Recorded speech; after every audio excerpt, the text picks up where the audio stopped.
নমঃ শিবায়। ভারত মাতা শিবশক্তি অবতার সত্য গীতা মুরলি। ওম পিতাশ্রী শিব বাবা স্মরণে আছে। আজকের তারিখ 26শে মার্চ 2026। প্রাতঃ ক্লাস। অরিজিনাল ডেট 31শে অক্টোবর 1968। ওম নমঃ শিবায়। আজ পরম পূজ্য পরমপিতা পরমাত্মা শিব বাবা বলছেন, আমার স্নেহের বাচ্চারা, হ্যাঁ বাবা, তোমরা আত্মারা পতিত হয়ে গেছো। এখন পাবন হওয়ার জন্য আমাকে অর্থাৎ বাবাকে স্মরণ করো। এই কথা তোমরা আর কখনো কারোর কাছ থেকে শুনবে না। এই সময়েই আত্মা যে পতিত তাকে পাবন হতে হবে। পাবন হয়ে পাবন দুনিয়ায় যেতে হবে। আমার দাড়ির সম্মান রেখো, কোনো খারাপ কাজ করো না। ওম নমঃ শিবায়। রুহানি বাচ্চাদের রুহানি বাবা বোঝাচ্ছেন এই রথের দ্বারা। বাবা বুঝিয়েছেন মানুষকে কখনো ভগবান বলা যায় না। মানুষদের মধ্যে দৈবী গুণ আর আসুরি গুণ থাকতে পারে, তাই মানুষকে কখনো ভগবান বলা যায় না। এদেরও লক্ষ্মীনারায়ণকেও ভগবান ভগবতী বলা যায় না, এটা নিয়মের বিরুদ্ধ। মানুষকে মানুষ থেকে দেবতা বানাতে পারেন, ভগবান ভগবতী নয়। তো নিজেকে ভগবান বলা বা মানুষকে ভগবান বলা অথবা পরমাত্মাকে সর্বব্যাপী বলার ফলে ভারতের অবস্থা দেখো কেমন হয়ে গেছে। বাবা এসে বোঝাচ্ছেন একটি মাত্র ভুলের কারণে ভারতের কত দুর্গতি হয়ে যায়। এখন সবাই দুর্গতিতে আছে, এটা কোনো মানুষ বুঝতে পারে না। মানুষ হলোই পাথর বুদ্ধি। গায়নও আছে পাথর বুদ্ধি, পরশ বুদ্ধি, আসুরি বুদ্ধি, ঈশ্বরীয় বুদ্ধি। ঈশ্বরও নিশ্চয়ই এখানেই এসে বুদ্ধি দেবেন, সেখানে বসে তো আর দেবেন না। এখানে এসে বাচ্চাদের সোনার বুদ্ধি দেন, সোনার পাত্র বানান। এখন তো লোহার পাত্র। দিন রাতের কত তফাৎ। তোমরা বাচ্চারা জানো, আমরা স্বর্গের মালিক ছিলাম, সেই সময় আর কেউ ছিল না। এখন তো তোমরা স্বর্গের মালিক নও, নিশ্চয়ই ছিলে। তারপর 84 জন্ম নিতে নিতে নিচে নেমে আসো। 84-র ওপরে তো কেউ যেতে পারে না। 84 জন্ম নিতে নিতে নিচেই নামতে হয়। শত থেকে রজ তমতে পড়তে হয়। মনুষ্য সৃষ্টিও প্রথমে নতুন, তারপর পুরানো নিশ্চয়ই হয়। পুরনোকে বলা হয় কলিযুগ। এখন তোমরা জানো, আত্মারা প্রথমে স্বর্গবাসী ছিল, তারপর এখন নরকবাসী হয়েছে। বাবাই বাচ্চাদের জিজ্ঞাসা করেন, তোমরা স্বর্গবাসী নাকি নরকবাসী? বাবা ছাড়া তো আর কেউ জিজ্ঞাসা করতেই পারে না, কারণ সবাই নরকবাসী, বেশ্যালয়ে বসবাসকারী। তো তারা কিভাবে জিজ্ঞাসা করতে পারে? যেই জিজ্ঞাসা করবে সে তো এদের বিপরীত হবে। শিবালয় বলা হয় সত্যযুগকে, কারণ সে বাবা স্বর্গ স্থাপন করেছিলেন, তিনিই নতুন সৃষ্টি রচনা করেন। কিন্তু মানুষ ভগবানকেই চেনে না। রচয়িতা বাবাই কত গ্লানি করেছে। বাবা বলেন, আমি কখনো ইট পাথরে আসি না, আমি তো একবারই আসি যখন নতুন সৃষ্টির স্থাপনা পুরনো সৃষ্টির বিনাশ করাতে হয়। নতুন সৃষ্টি ছিল যা আবার এখন পুরনো হয়েছে। কত সহজ কথা, যেমন একটা গল্প। এর নামই হলো সহজ রাজ্য। পড়াশোনাও সহজ, স্মরণও সহজ। মানুষ ব্যারিস্টারি পড়ে তো সেই পড়াশোনাও মনে থাকে, আর পড়ানোর টিচারকেও মনে থাকে, তাদের সাথে যোগও লাগায়। তোমরা বলবে, সে বাবা আমাদের টিচার হয়ে আমাদের মানুষ থেকে দেবতা বানাচ্ছেন। আমাদের আত্মা অপবিত্র ভ্রষ্টাচারী ছিল, তাকে পবিত্র শ্রেষ্ঠাচারী বাবাই বানাচ্ছেন। ভ্রষ্টাচারী শব্দটি সত্যযুগে হয়ই না, এখানে হলো ভ্রষ্টাচারী। সেটাও কবে থেকে পতিত হওয়া শুরু হয়েছে? যখন থেকে রাবণ প্রবেশ করেছে। এখন বাবা বলেন, নিজেকে আত্মা মনে করে আমাকে অর্থাৎ বাবাকে স্মরণ করো, তবে তোমরা পতিত থেকে পাবন হয়ে যাবে। তোমরা আমার বাচ্চা ছিলে। সত্যযুগে তোমরা কত সুখী ছিলে, কত সুস্থ ছিলে। এখন তো অপবিত্র হওয়ার কারণে কত দুঃখী হয়েছ। এখন বাবা বলেন, একদম সাবধান থাকো। বলে না, ঈশ্বরের শরণ নাও, না হলে বাজ পাখি এসে কান নিয়ে যাবে। এটাও এখানকার দৃষ্টান্ত। একটু দেহ অভিমানে এলে মায়া একদম কান কেটে নেবে। তাই চেষ্টা করে দেহি অভিমানী হতে হবে। এমনও নয় যে সবাই 100% পাস হবে, না, নাম্বার বার তো হয়ই। তোমরা জানো, দুনিয়ার কারোর বুদ্ধিতে নেই ভগবান বাবা। ডাকেও মিষ্টি বাবা এসো। বাবা শব্দেই অনেক ভালোবাসা আছে। বাবার থেকেই বর্ষা পাওয়া যায়। দাদা কাকা ভগ্নিপতির কাছ থেকে কি বর্ষা পাওয়া যায়? একজন বাবাই আছেন, যার থেকে বর্ষা পাওয়া যায়। বাবা সবাইকে বোঝাচ্ছেন এই সময় তোমাদের 3 বাবা আছেন। বড় বাবার থেকে বেহাদের বর্ষা পাওয়া যায়, ছোট বাবার থেকে হদের বর্ষা, তৃতীয় বাবা অর্থাৎ প্রজাপিতা ব্রহ্মার থেকে কিছুই পাওয়া যায় না। তাহলে তোমরা এনার ছবিও কেন নাও? এখন তো তোমরা বেহাদের বাবা পেয়েছ, শুধু তিনি এনার দ্বারা দেন। বলেন, আমি তোমাদের মতো শরীর নিই না, আমি পাবন বানিয়ে সবাইকে অশরীরী বানাই। অশরীরী ভব, শরীর থেকে ডিটাচ হওয়া অর্থাৎ মরতে শেখা। এখানে তো খুব খুশিতে অশরীরী হতে হবে, কারণ নরক থেকে স্বর্গে যাচ্ছ, তো ভেতরে খুশি থাকা উচিত, তাই না?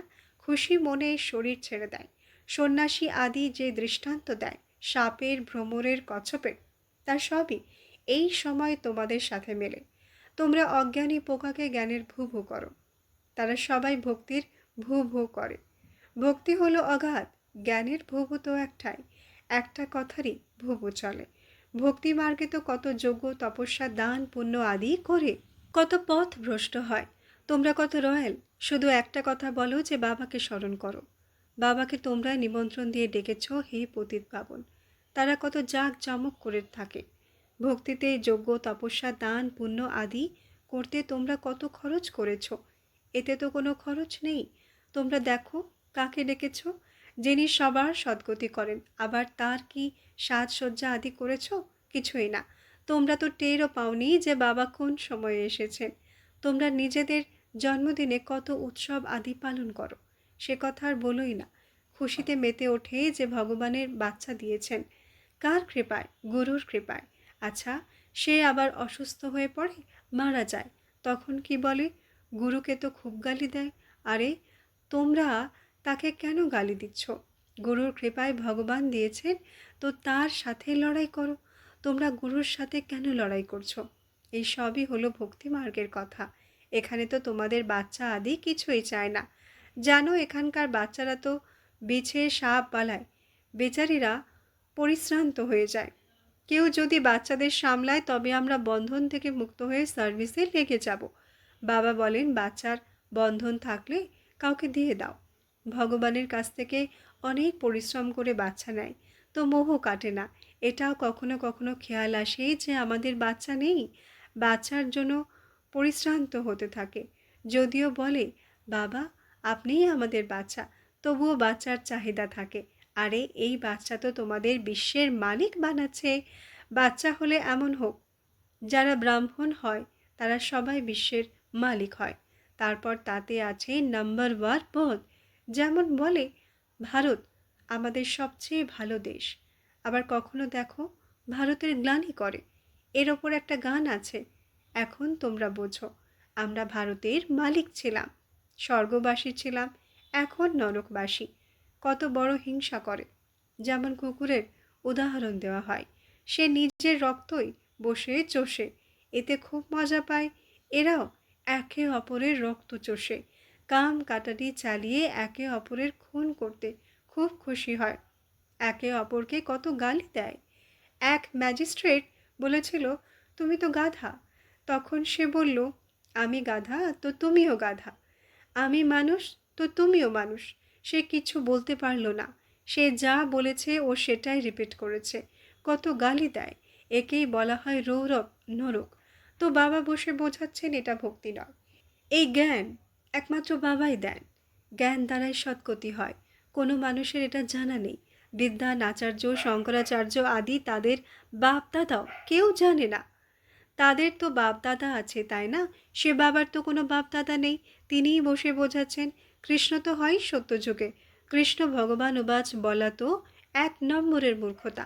কত বড় বড় নামে গীতা আছে, টেগর গীতা, গঙ্গেশ্বর গীতা, কিন্তু গীতাকে জানেই না। বাবা বলেন, কৃষ্ণ ভগবান নয়, কৃষ্ণ তো পুরো 84 জন্ম নিয়েছে। ভগবান কি আবার জন্ম মৃত্যুতে আসেন? নিরাকার ভগবান তো একজনই, তার নাম হলো শিব। বাকি এই লক্ষ্মী নারায়ণ আদি দেবতারা। ব্রহ্মা দেবতায় নম, তারপর বলবে শিব পরমাত্মায় নম। এমন বলে, জেনেও আবার গালি দিতে থাকে। বাবা বলেন, এটা কোনো নতুন কথা নয়, ড্রামা তৈরি হয়ে আছে। ভক্তিতে যা কিছু হয়ে এসেছে তা আবারও হবে। এটা তৈরি করা খেলা। বনি বনাই বন রহি। অসম্ভব তো কিছুই নেই। ড্রামাতে যা নির্ধারিত আছে তা নিশ্চয়ই হবে। এই চক্র ঘুরতেই থাকে। এটা হলো তমপ্রধান আয়রন এজের দুনিয়া। যদিও মানুষ মনে করে 40,000 বছর বাকি আছে। গীতা আদি শাস্ত্র থেকেই তো এই কথাগুলো বের করেছে। কলিযুগ এখনো ছোট বাচ্চা। গীতার কত কপি করে, বাইরে যায় প্রচার করতে। গীতা হলো প্রথম ধর্মশাস্ত্র। গীতা নিশ্চয়ই সব জায়গায় থাকবে। মনে করে প্রথমে ভারতখণ্ডই ছিল, তাদেরই এই ধর্মশাস্ত্র। তো নিশ্চয়ই কেউ বানিয়েছে, তো তাতে কৃষ্ণের নাম ঢুকিয়ে দিয়েছে। এখন গীতা তো মানুষের তৈরি করা, ভক্তিমার্গের। বাবা বুঝিয়েছেন ভক্তিমার্গে গুরু তো সবাই করে, কিন্তু তাদের গুরু বলা যায় না। সদ্গতি করার মতো সত্য গুরু একজনই। সদ্গতি অর্থাৎ পাবন হওয়া, তিনি তো একজনই, পতিত পাবন বাবা। প্রতিটি কথা ভালোভাবে বোঝা উচিত। আত্মাই বোঝে, আত্মাই পড়ে। আত্মা আর জীব আছে, দুটোর মধ্যে বড়কে। সবাই বলবে আত্মা অবিনাশী, সে কখনো কাটে না, মরে না। শরীর থেকে আত্মা বেরিয়ে যায় তো ব্যাস। শরীরকে টুকরো টুকরো করে দাও।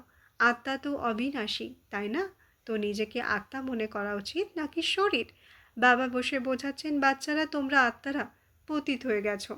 এখন পাবন হবার জন্য আমাকে অর্থাৎ বাবাকে স্মরণ করো। এই কথা তোমরা আর কখনো কারোর কাছ থেকে শুনবে না। এই সময়ে তোমাদের ট্রান্সফার হতে হবে। আত্মা যে পতিত তাকে পাবন হতে হবে। পাবন হয়ে পাবন দুনিয়ায় যেতে হবে। বাবা বলেন, আমার দাড়ির সম্মান রেখো, কোনো খারাপ কাজ করো না। তো ব্রহ্মাকেও দাড়ি দিয়ে দেয়, বিষ্ণু আর শঙ্করকে দেখায় না। দেবতাদের তো দাড়ি আদি হয়ই না, এতেও পরিশ্রম করতে হয়, তাই না? সেখানে পরিশ্রমের কথাই নেই। এই পরিশ্রম থেকেও বাবা ছাড়িয়ে দেন। এই লক্ষ্মীনারায়ণকে দেখো, কেমন ফার্স্ট ক্লাস চেহারা। ওয়ান্ডার অফ ওয়ার্ল্ড হলো স্বর্গ, খোদার বাগান। এখন তো রাবণের জঙ্গল। এটাই জানো যে ঠিকই বীজ থেকে জন্ম নেয়, ভ্রষ্টাচার আছে, এটাও তোমরা জানো। আর কে জানবে? ভগবান উবাচ, বাচ্চারা, এই যে সন্ন্যাসী আদি নিজেদের ঈশ্বর বলে, এটা হলো সবচেয়ে বড় অজ্ঞান। একজন এমপিও বলেছিল যে এটা এখন রাবণ রাজ্য, কিন্তু নিজেকে তো আর রাবণ মনে করে না। রাজ্যই রাবণের, তো নিজে কি আবার রাম রাজ্যে আছে? একদমই পাথর বুদ্ধি হয়ে গেছে, নিজেদের কত গ্লানি করে। তো বাবা বসে বোঝাচ্ছেন বাচ্চাদের, ইনি কোনো সাধু মহাত্মা নন, ইনি তো বাবা। এই রথে আসেন পরমধাম থেকে। বাবা বলেন, আমাকে আসতেই হয়। তোমরা বাচ্চারা জানো আমরা আত্মারা শিব বাবার বাচ্চা।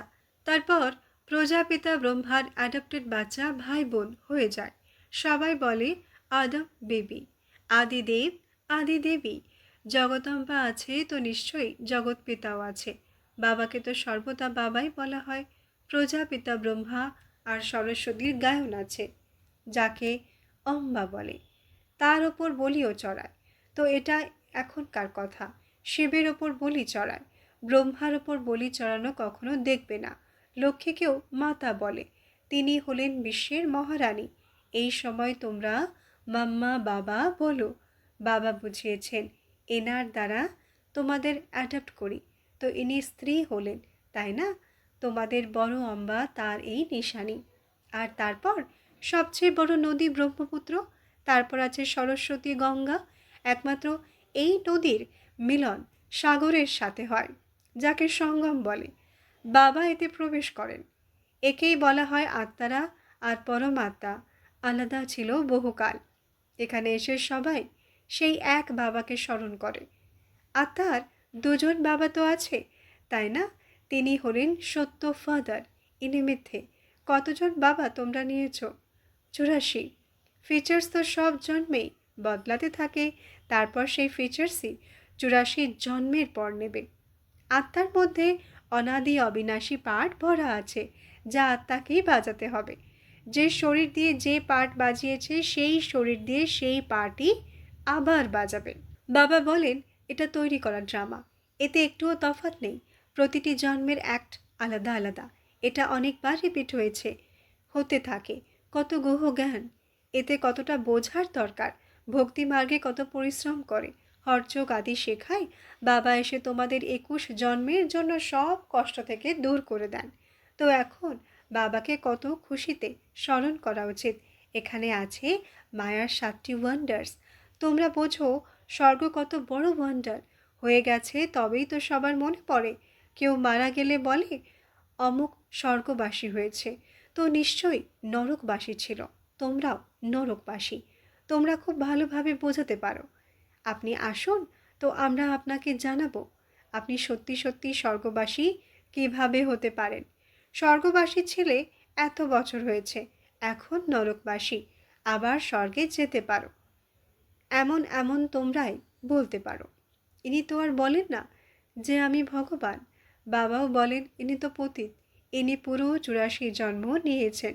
ততত্বম নাম্বার বা রাজধানী হবে, তা এখন স্থাপন হচ্ছে। আচ্ছা, মিষ্টি মিষ্টি সিকিলধে রুহানি বাচ্চাদের প্রতি রুহানি বাপ দাদার ইয়াদ প্যার গুড মর্নিং আর নমস্তে। আমরা রুহানি বাচ্চাদের রুহানি মাত পিতা বাপ দাদাকে ইয়াদ প্যার গুড মর্নিং নমস্তে নমস্তে নমস্তে। ধন্যবাদ বাবা, ধন্যবাদ। আজকের বরদান অপরাম ভব। ব্যাখ্যা: পুরনো দুনিয়ার থেকে সদা ন্যারা আর প্যারা এই দুনিয়ার নয়ই, এখানে সেবার অর্থে অবতীর্ণ হয়েছে। শুধু এটাও যদি মনে থাকে তবে কত মিষ্টি জীবনের অনুভব করবে। সদা নিজের নিজ স্বরূপ আর নিজ ধাম স্মরণে থাকলে শতই উপরাম স্থিতির অনুভব করবে। আচ্ছা, ওম নমঃ শিবায়।